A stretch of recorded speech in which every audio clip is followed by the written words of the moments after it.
Welcome back to next session. In previous two sessions, we discussed about public addressing system, and later on we discussed what is rectifier, what are different types of rectifiers, what is rectification process, and we have seen how a full wave bridge rectifier will convert the AC signal into pulsating DC, and then after how the use of a capacitor filter can convert this pulsating DC into a pure DC. That we discussed in last session.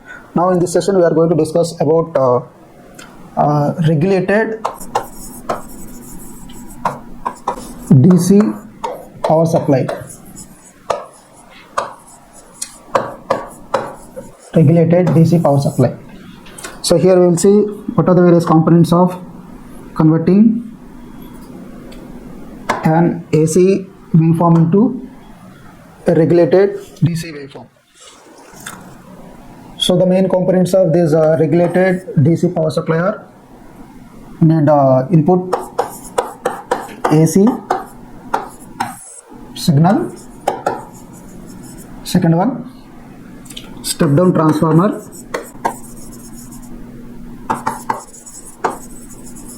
next one rectifier,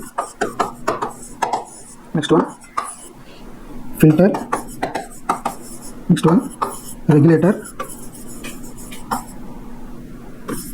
and finally DC supply.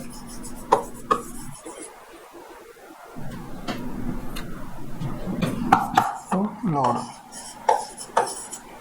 So these are the main components or elements that are involved in conversion of this AC signal into a regulated DC power supply.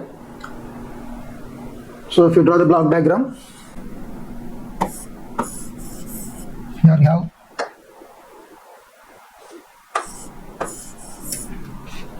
five blocks.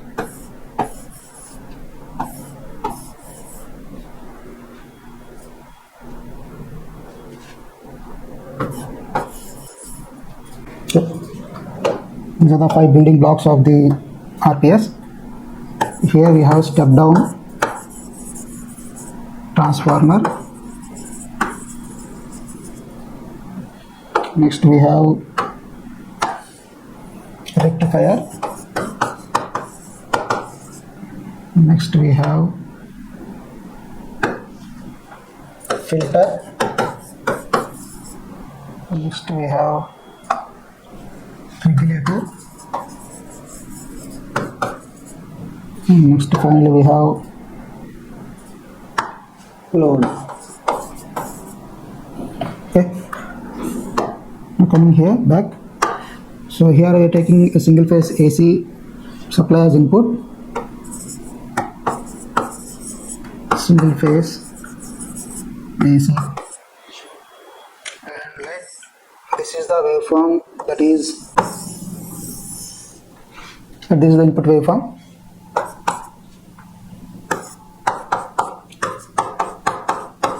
Which has positive and negative half cycle.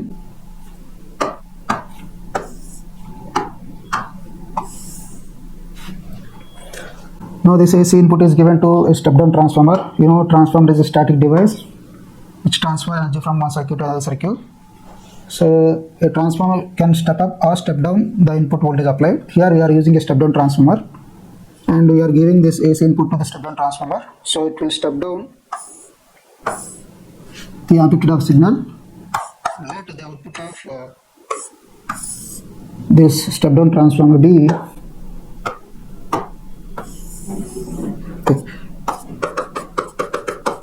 so output of step down transformer. So after this we are giving this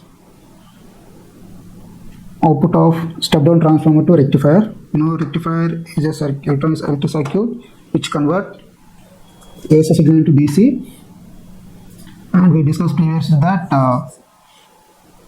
we have different types of rectifiers: half wave rectifier, full wave rectifier, and full wave bridge rectifier. Half wave rectifier will do the rectification of positive half cycle only, whereas these two, full wave rectifier and full wave bridge rectifier, can do rectification of both positive as well as negative half cycles. So here we consider full wave rectifier or a full wave bridge rectifier for the rectification of both positive and negative half cycles. And here the output of this full wave bridge rectifier will be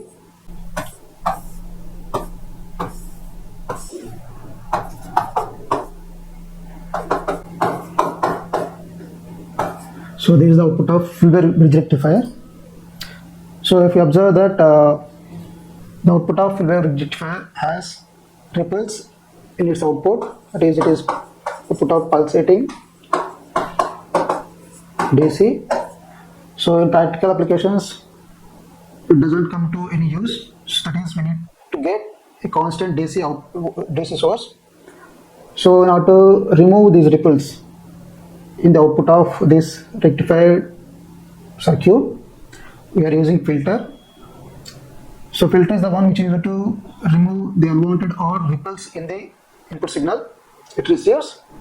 So here basically we can use various types of filters, that is inductor filter, capacitor filter, or combination of LC, inductor capacitor filter. It depends on various applications. So the purpose of filter is to remove the unwanted ripples in the output of this rectified circuit. So after passing on this rectified output signal into filter, the filter will filter out the unwanted ripples in the rectified output and gives DC like output.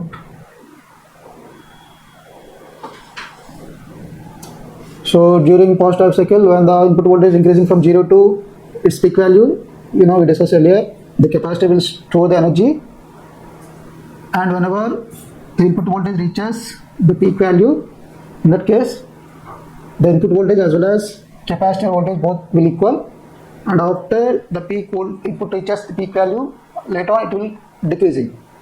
So in this phase, the capacitor will discharge the stored energy and pass a current IL through the load.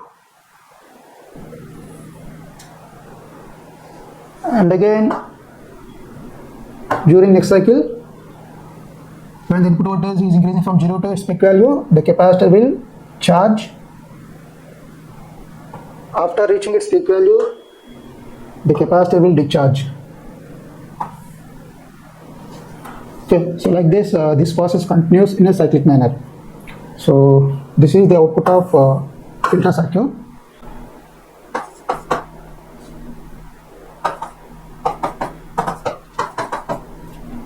Next, coming to regulator.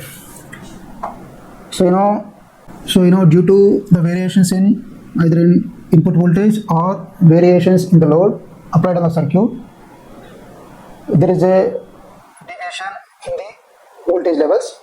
So now to control or regulate these situations, that is variations in input voltage or variations in the load, and keep or maintain a constant DC source or DC voltage, we are using a regulator.